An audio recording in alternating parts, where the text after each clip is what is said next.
Kia ora Aotearoa and welcome to Import X. Join us this week as we check out ice. Mark here shows us what polar bears get up to in the Antarctic. No, we check out Auckland's Rapid Radio and show you what in-car entertainment is all about. Lounge out with me as I review the DVD Hard-Tuned Imports 3 featuring street drifting and circuit racing from Japan, as well as two awesomely tuned HKS monsters from Nissan. Okay. We also check out a couple of very fat VMI rides. Bit of a puku there, mate. Oh, don't go there with the fat. We also check out what Gadget's up to in Initial X with his Project Tofu. Oh man, it's an awesome V8 monster. That's the ultimate tofu delivery vehicle, really, isn't it? We also have a brand new forum, but we'll talk about that at the end of the show. So join us for another half hour of hardcore Kiwi car porn right here on Import X. Big game. That's cool. Yes, I'm not surprised with that book. Hey.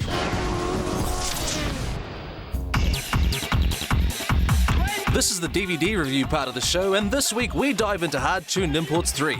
Produced by Automoto DVD, the third installation of the series sees a crew of Aussie jokers checking out insane street drift action in Japan, JGTC circuit racing, car reviews of two HKS-tuned Nissan weapons, even car shopping at a Japanese auction, and much more.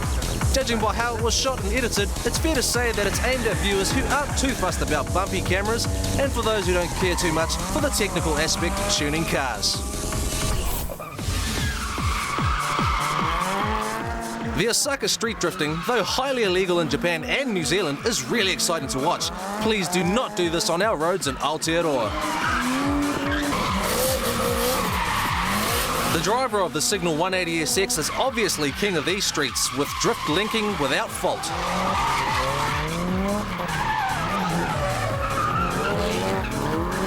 The Japanese drifters are considered to be pretty hard, and in this DVD at least, they have a complete disregard for public safety on the roads. But damn, they're good.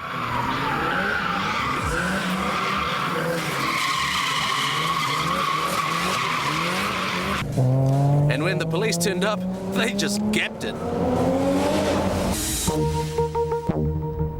The car review is pretty light and often drags on at times, as it looks at two of Nissan's latest beasts. But true to Japanese form, stock just didn't cut it. At the HKS Kyushu workshop, we were offered the opportunity to test their new V35 Skyline 350 GT Coupe, which had a twin turbo kit fitted.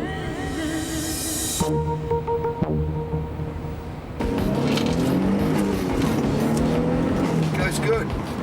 It would be on performance par just from a first, second gear squirt. Very, very similar to a standard R32 GTO.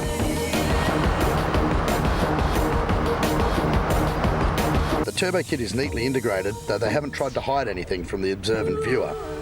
The power rating is 400 PS for this kit, which it puts through the same 6-speed rear-wheel drive transmission as the 350Z.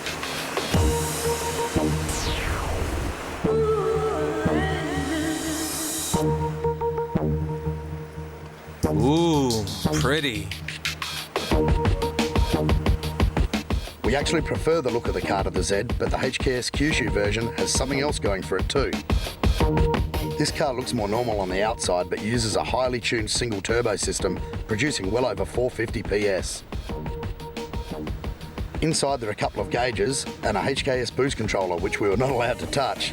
I wonder why. The engine still looks normal enough though, but the performance is much more impressive than a stocker. We're here to look at HKS Kyushu Service Centre's 350Z now. Not content with the Skyline twin turbo, we've got one turbo on a 350Z, and what a wonderful thing it is. Doesn't it go? Not too in-depth, but for Skyline lovers, it's a good hint to where the R35 may be headed.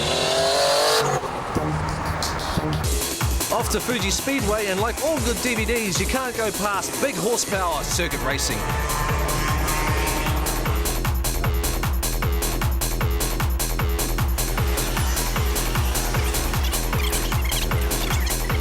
At this point in the DVD, the action heats up a notch with Harajuku promo girls strewn throughout.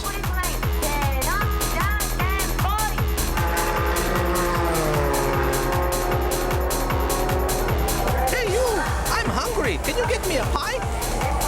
Even Mini-Me's a car guy. While on the subject of the new R35 GTR, the JGTC version of the 34 gives a lot away. Twin turbo VQ series V6, very, very similar to what we were test driving the other day. Obviously in a higher state of tune, that Nissan tend to agree with HKS Kyushu, and I tend to agree with both of them. This is what you'll be seeing in the new car, or something very, very similar. Remember, inlet manifold different in the real car? There it is right there, folks, R35.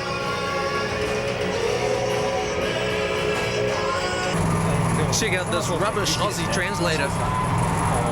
コーナリングマシンなんで、こんな直線ばっかりのコースだと厳しい。Just saying this track's hard work compared to a lot of the other circuits they race at. This one's one of the hardest ones. Just the corners.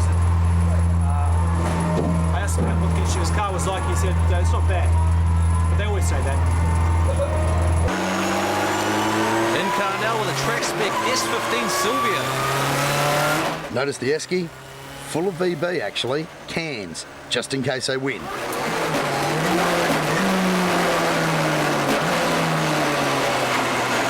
This footage is quite amazing and the sound is something else. Crank it up and take a listen.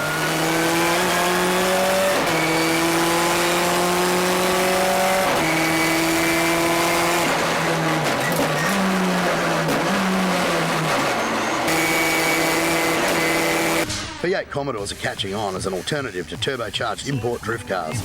And it seems the drifting bug has hit Oz as well. Hard-tuned Imports 3. Aussies at their best. I rated a 6 out of 10 and there's loads more in the bonus features including a tuning guide. So get out to your nearest Mag and Turbo warehouse or any good DVD retailer to get your copy. Come on, kids! Get your hands up! Show them you love them!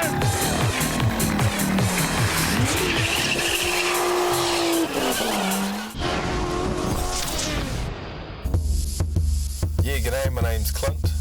This is my DAMLO Navara. Just sort of started getting into the American Mini Truck magazine and I'd seen the Quest 4 Ute rolling around and decided that I was pretty interested in them and that I'd be keen to see what I could do on my own. Got a set of 18-inch bolts on it. And one of the big things is the body drop that I've done on it. That sort of makes it quite original for now. And the engine transplant. You know, there's nothing better than having a low car with a little bit of power, you know. It's a SR20 DET, which is a 2-litre turbo. It's out of S13 Sylvia. Front mount intercooler, pod filter, custom manifolds, you know, custom piping in there. 267 horsepower at the flywheel. It's just running a clean four-bag system. Triangular 4-link, the rear, you know, to make it move up and down smoothly. It's got 2-inch drop spindles in the front. It's got 8 solenoids and valves, which you know, one for letting the air in, one for letting the air out. It's got a 9-switch board, and it's just running off a dive bottle, which feeds a tank in the rear of the tray.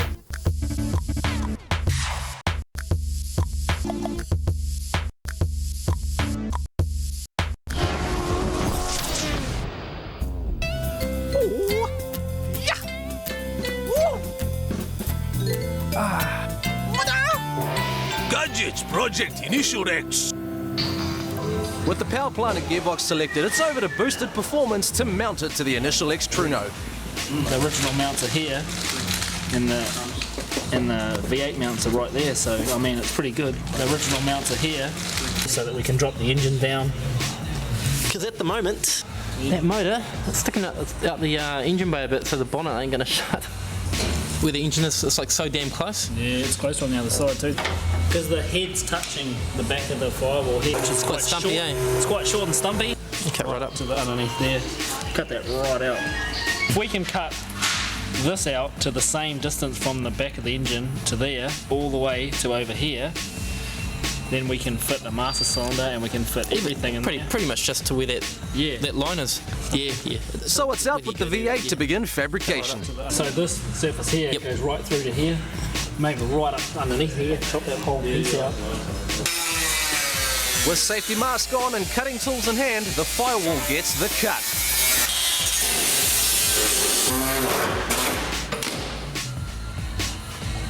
There it is.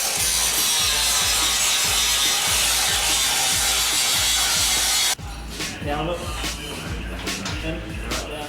With the extra room created, the engine goes back in for a dummy fit, but they hit another obstacle. Gearbox won't fit in there because the tunnel's too small. At first we thought it would fit, but it doesn't. So we have to cut more metal away.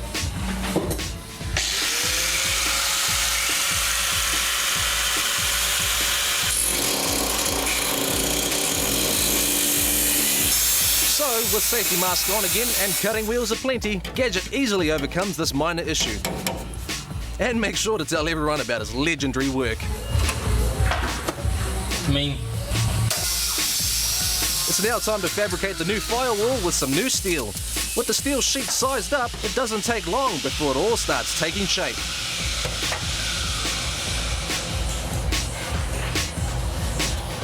This was to allow for the back of the motor. These bits and pieces here so they could sit back past where the tunnel, where the firewall would have been. This gives us more room at the front to fit the radiator. We're just making a rear cross With the member, engine now correctly positioned, Nathan of Boosted Performance turns to fabricating a custom gearbox cross member.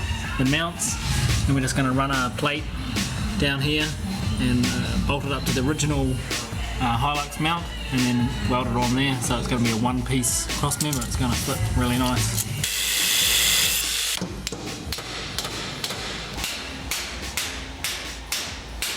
Just like that, a little bit more maybe. So here we have the cross member sort of tacked all up, taking the mount back off. I'm going to weld up here and this side and in the V's that we've cut on the underneath and weld it all up solid as, bolt it up, and she should all be good to go. So here we go. Mind your eye.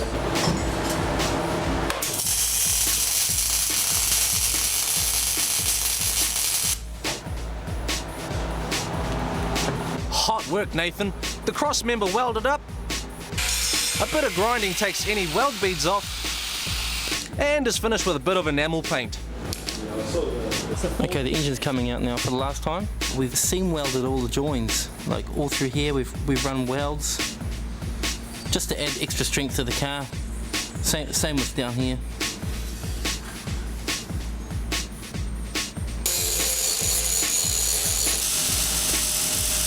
Now the mounts get welded directly onto the engine bay cross member. And steel gussets are added for extra strength. The mount from backwards and forwards.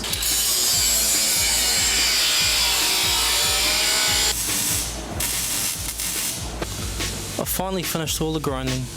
And what a fantastic job Gadget and the lads at Boosted Performance have done with the engine bay, which included seam welding every joint for just that bit more rigidity.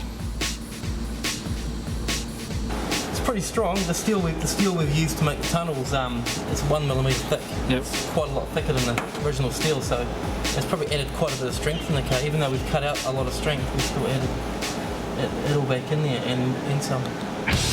There's still a lot more work to go, so join us next time for more of Gadget's Project Initial X.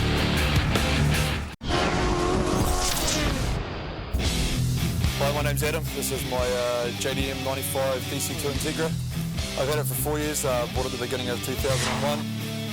After running a 13.7 and about 400 different runs down the strip, decided that circuit racing was going to be more fun, so just in the middle of the transition, putting the cage in, just getting a seat and harness sorted out, getting the suspension set up and new fuel system, and we should be away laughing. The suspension I put in is the Kona Yellows and New Speed race springs from the States. I've got the JDM Mugen wheels from Japan and the Mugen side skirts and FBI front lip for a bit of aerodynamic. Got a few parts from the States, going to skunk to front camber arms, wheel nuts, wheel studs. For the brakes I've done the Prelude brake upgrade with EBC red stuff in the front. I've got some DC Sports headers, Topar cams, spoon head gasket, spoon reservoir socks, some motor intake and filter, aftermarket intake manifold, strut braces.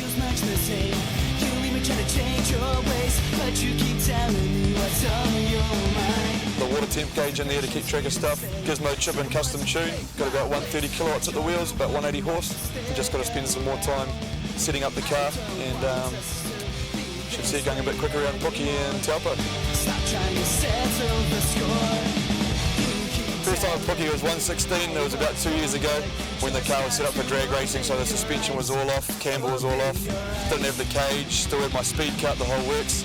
My aim is 113 on street tyres, try and kind of outdrive those first, and then get some decent circuit tyres, and my real goal is a 110 the way the car is now.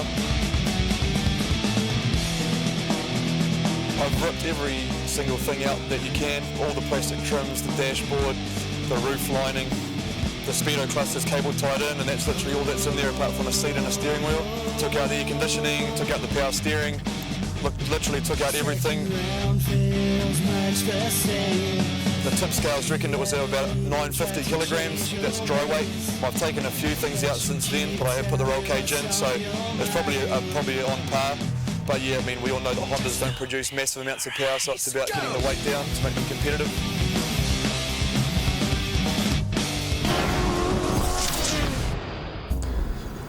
We're here today to get a bit of an insight into car audio, and there's probably nobody better than our mates here at Rapid Radio. Robbie, how are you, fella? Thanks very much for seeing us today. There you go, Mark. All right. Today, I'm here to learn about car audio. The scene as it is at the moment seems to be tending back towards its core, which is sound quality, which is a good thing to see. Well, sound quality is based around a good set of front speakers, a very, very good source unit, a nice powerful amplifier, and a small but good subwoofer. And what's that going to give me? Well, it's going to give us a stage, an image, but it's going to give you a better sounding car. Okay, when you say a stage, you actually have the music spread across the front dash of your car rather than just coming from down by your feet and a big thumping bass in the back. And then there's the image. Now, image is how much clarity you've got there. You can actually perceive where the singer would be, where the drummer, where the guitarist would be. So the stage and an image gives you something that we just haven't had in a long time, which is absolutely awesome. What you've got to start off with all good car audio systems is a good source. So I mean, that comes down to something like one of these top-of-the-line Alpine CD players. Something with crossovers built in, something that plays MP3s, something that has time alignment. Okay, you lost me. Well, what we do... What's a crossover? Crossover is something that stops a certain frequency from getting to a speaker. So in other words, with a thing like a tweeter here, we cut them off quite high at about 2 kilohertz. So no low frequency sound goes to them. And then we run the rest of the sound to the mid, which gives us our bass and mid-range. Time alignment is a very important factor nowadays. What that allows us to do is actually move the stage and image around by slowing down the speakers. We can actually slow down a certain speaker in the car. Say the singer sounded like it was over there, where you are, there, and I wanted it brought over here. You could fix that? Totally. We can drag it right across the front. Well, the next thing after a good head unit is a good set of front speakers. These are front components, so they're a split. They have a tweeter that is separate to the rest of the system, so it can be put into an external location. Basically what that allows us to do then is the mids are at the bottom of the door in their standard location. We can put the tweeters up higher. What this does is lifts the whole sound stage, so instead of making it sound like it's going to your ankles, it's now up on top of your dash. What else do I need? Well, the next thing is definitely an amplifier. Something like that over there, a 4-channel amplifier would be your basic starting point. 2 fronts to run the front component speakers, and you bridge the other 2 channels to run the subwoofer. By bridging 2 channels together, we double the amount of power out from the amplifier. So that gives us twice as much power to run the big bass driver. Can I do it with two channels? You can. In fact, two channels is actually probably better than a 4-channel. What they do is they give you the ability of running 2 independent power supplies to them, so then any low frequency drawing on the amplifier doesn't affect the high frequency range in the front speakers. Well, what subwoofers are, they produce a low frequency sound which is non-directional. If you've got a good front mid-bass producing mid-bass frequencies, the two can merge quite well, and so fooling your ears into thinking that all the bass is coming from the front of the car, which is the ultimate objective. One 12-inch sub will do it quite substantially well. It'll do it fine. 2 12s will give you a lot of bass. Now, a lot of people seem to think that 15s are better and 18s are better. That is old school thinking nowadays. We can get as much bass out of a single 12-inch sub and a slot ported bandpass enclosure as you could out of any 18-inch sub in the old days. Technology has come and surpassed it now.